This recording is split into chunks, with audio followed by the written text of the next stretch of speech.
13 Going on 30 is the best movie ever made, and I will not be explaining. Okay, I'll do a little explaining. What is up, nerds? My name is Travis, and this. What is up, nerds? My name is Travis, and this. What is up, nerds? My name is Travis, and this. What is up, nerds? My name is Travis, and this. What is up, nerds? My name is Travis, and this is Wonder Nerd. 13 Going on 30 is a 2004 romantic comedy with a little pinch of time travel mixed in for flavor. It's kind of like Big, but instead of Tom Hanks shape-shifting from a child to a man, Jennifer Garner finds herself as a grown woman in the modern day with the brain of her 13-year-old self. You know, now that I explain it like this, it sounds stupid, but I promise this movie is a masterpiece. It was directed by Gary Winnick, who also directed the live-action Charlotte's Web movie, as well as Bride Wars and Letters to Juliet. The man was a master of the quote-unquote chick flick. R.I.P. Besides the beautiful and always lovely Jennifer Garner, this movie also stars Mark Ruffalo, aka the Hulk.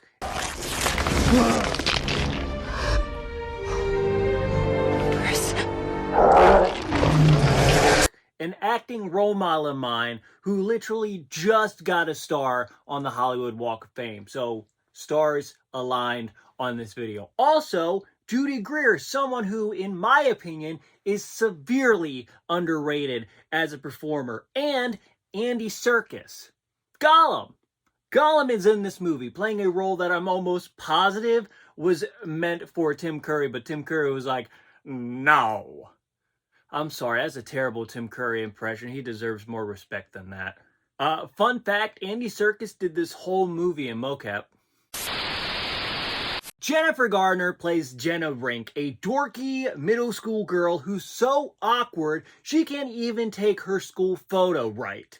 Swing around this way just a little bit, Gina. Come on, right there, that's good. It's Jenna. Look over here, Gina, right here. It's Jenna! 13-year-old Jenna is played by Krista Allen, aka Krista Ballin. She's credited as Krista B. Allen. The B stands for tough bitch. Shut up, I know that joke doesn't really work. I don't care. Krista B. Allen looks so much like Jennifer Garner that she not only played a younger version of her once, but twice. Like, seriously, they could be sisters. For real, put up a picture of Krista and Jennifer Garner's real daughter. You can't look, they look exactly the same. You can't tell. Look, I'll switch them around. Oh, well, hold it. Pay attention. Whoa, which one's which? I don't know. Jenna really wants to be cool, relatable, and she wants to be a part of the popular girls clique. A clique fronted by Tom Tom, dumb name, who is kind of a bitch. Look, I know when we first meet her, she's a child, but gosh, she's a mean child. She's mean.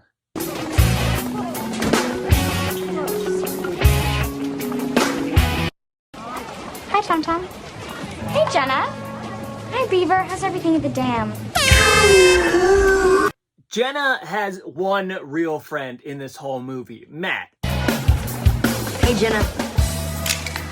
Matt, please. No more pictures. Come on, it's your 13th birthday. We got a document. Played by Mark Ruffalo as an adult and Sean Marquette as a child. Sean Marquette was the voice of Mac on Foster's Home for Imaginary Friends and had a recurring role on The Goldbergs. Matt is the perfect embodiment of a middle school boy who's better than everyone else because he listens to the Talking Heads. The best way that I can describe him is my brother Trevor. Sorry, Trevor. But, like my brother Trevor, Matt grew up to be a slightly jaded, still too cool for school, talented artist.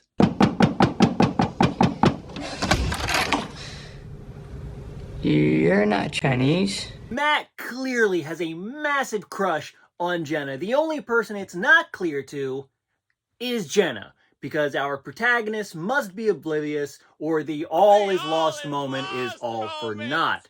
Matt is crushing so hard for Jenna that he builds her a dream dollhouse, magic dust included. Don't worry, we'll get to that one in a second. Happy birthday, Jenna. Oh my God, This is Ben. just part one of your present. I got something else to give you later. What is it? You know how you always wanted a Barbie dream house? Mm-hmm. Well, I decided to make you your own Jenna dream house. You made all this? Oh, Maddie. Yeah. See, that's you in your bubble bath reading your favorite magazine. And, there's your bedroom with a massive stereo and every record ever made. The good ones. And, there's that bum Rick Springfield loafing on the couch. And then I am to make sure the creep keeps his hands to himself. Jenna isn't crushing on Matt. At least not yet. Instead, she's crushing on Chris Grandy, played by Seth from Ned's Declassified as a child, and Jim Gaffigan as an adult. And I just have to say,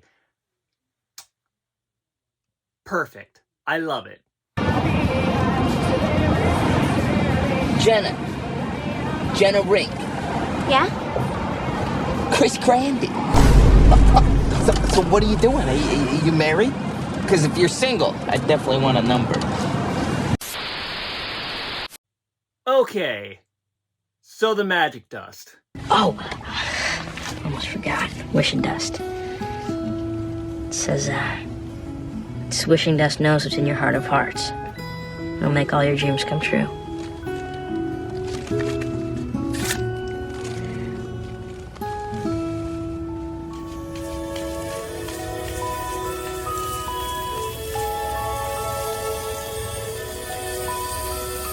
A pretty convenient plot device, if you ask me, but we're not going to talk about that. The magic dust, stay with me. The magic dust gets sprinkled on the roof of the dollhouse. You paying attention? Sprinkled on the roof of the dollhouse, right? And it's supposed to make whatever you wish for come true. So what does Jenna wish for? Jenna wishes to be 30, flirty, and thriving. I want to be 30. 30 and flirty and thriving. 30 and flirty and thriving. 30 and flirty and thriving. 30 and flirty and thriving. 30 and flirty and thriving. 30 and flirty and thriving. Well, let me tell you something, Jenna. I'm almost 30. I'm a little flirty, but I do not feel like I am thriving. More like writhing in pain, physical and mental. So Jenna makes a wish after a 7 minutes in heaven fiasco, and suddenly she's an adult and married to Ben Affleck. What a nightmare. She's now 30, living in New York and working as an editor for a fashion magazine. Man, watching this movie makes me feel bad about myself sometimes. I'm pushing 30 and all I'm doing is making YouTube videos on the floor of my parents' house. Jenna now works with TomTom. Convenient. Who now goes by Lucy. You know, because it sounds a little less stupid than TomTom. Apparently, they became best friends in the intervening years between 13 and 30. Go figure.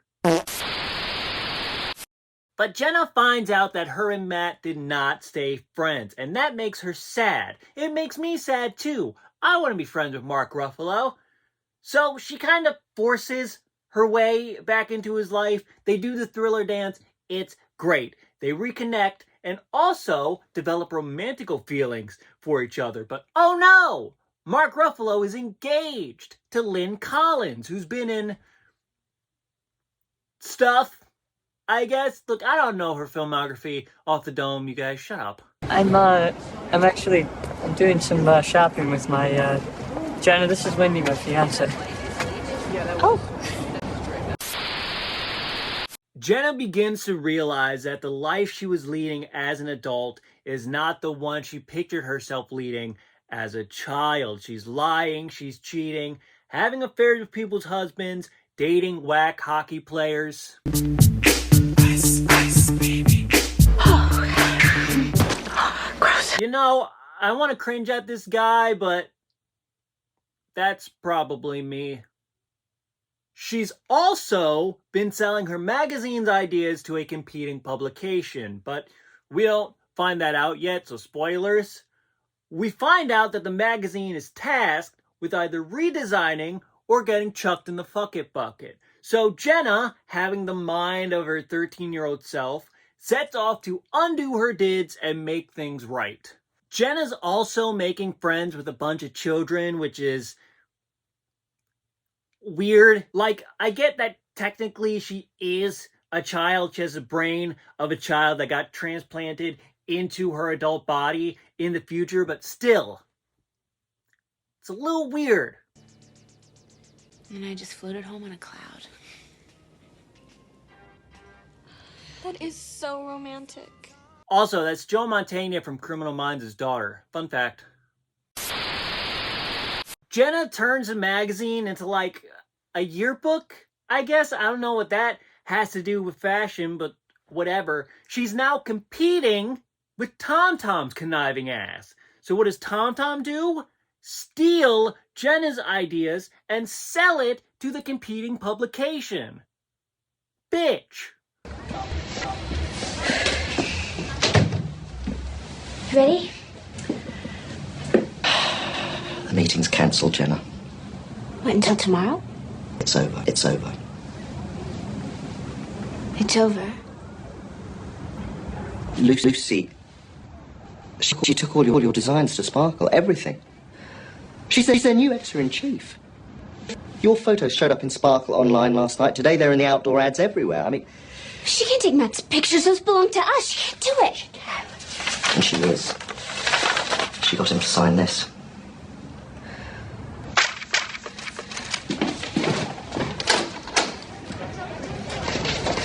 Lucy, all my pictures. Oh, which one do you want to be today, the pot or the kettle? If you don't mind, I'd like to be the pot. Maybe the kettle. I don't know. It doesn't really matter. They're both black. What are you talking about? And it sucks too because Andy Serkis was like, we likes this designs. And they were gonna do it, but then TomTom comes along, mad because she has a stupid name.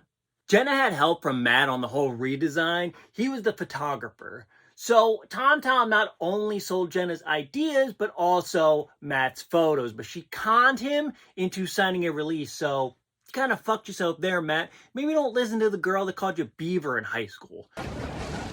Hey, Beaver.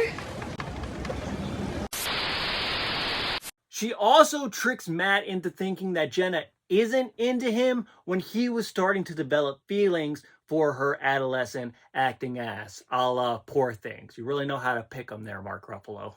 So Matt is like, fuck it, I'm gonna go marry this other lady. So Jenna pretty much chases him back to their childhood homes, which I forgot to mention are right next door to each other. Also, convenient. She pulls a Ryan Gosling in the Notebook, but Matt is like, it's different now. It's not, but it is. And he tells her that she needs to move on, but Jenna doesn't wanna. So Matt gives her the dollhouse that he made for her that I guess he saved for the last decade-ish. Weirdo. But luckily and conveniently, there's a little bit of magic dust still left on the dollhouse. I guess that stuff doesn't expire or it didn't blow away in the time. Back and forth, you know what? Whatever. She cries onto the dollhouse, and I guess that equates to her wishing her life was back to normal and she was 13 again. And once you know it, her wish comes true. Woo! So now Jenna at 13 with like a month of adult living and experiences and knowledge of the world in 2004 expresses her feelings for Matt, and they set off on their life together of betting on Super Bowls and pretending to be psychics. That doesn't explicitly happen in the movie. I assume it's in the epilogue.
a lot of ridiculous shit that goes on in this movie, but it's no more ridiculous than any other romantic comedy. Yeah, sure, there's a fantasy element, but for some reason it works so well here. Jennifer Garner absolutely fucking kills it in this movie. No wonder America and the world at large fell in love with her. I'd hate to be Ben Affleck right now because that dude lost Jennifer Garner. Now he's stuck with J-Lo. Whew. Mark Ruffalo, as always, giving this role his goddamnedest. And he didn't have to. He could have phoned it in, but he didn't. You know what else makes this movie a masterpiece besides the cast and the direction and the plot and the everything? The soundtrack. The soundtrack is banger after banger after banger from the early 2000s. I might be biased because, one, I love this movie, and two, I grew up in the early 2000s, and this type of music is my crack. I mean, seriously, Mad About You by Melinda Carlisle, I Want to Dance with Somebody by Whitney Houston, Why Can't I by Liz Phair. I know 2 out of 3 of those songs came out in the 80s, bite my ass. I love this movie so much. I really do. It's such a comfort movie for me. I can pop it on at any time and enjoy it and just be happy. I don't know if it's nostalgia for my childhood. I mean, I was 10 years old when this movie came out. Maybe I just really dig rom-coms, which I do a lot. I love this movie so much that I spent my actual real money on a recreation of the dress that Jennifer Garner wore in the club scene. Oh, you think I'm kidding?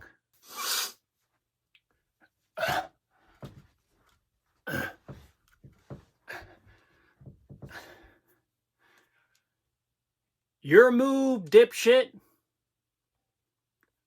Eyes up here.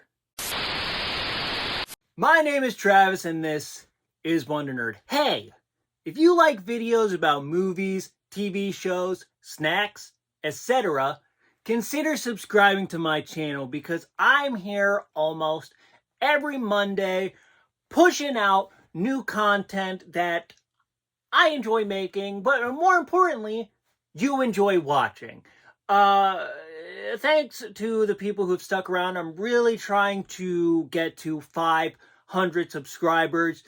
No real time frame on when. I just want it to happen. That'd be nice. To the people who have subscribed, you guys rock. To everyone who's on TikTok and watching the clip I post there and the few and far between original pieces of content that I post on there, you're awesome. All my mutuals, you guys kick ass. I hope you guys enjoyed this video. I really love 13 Going on 30. It's one of my favorite movies, unironically. My name is Travis, and remember, nerds rule.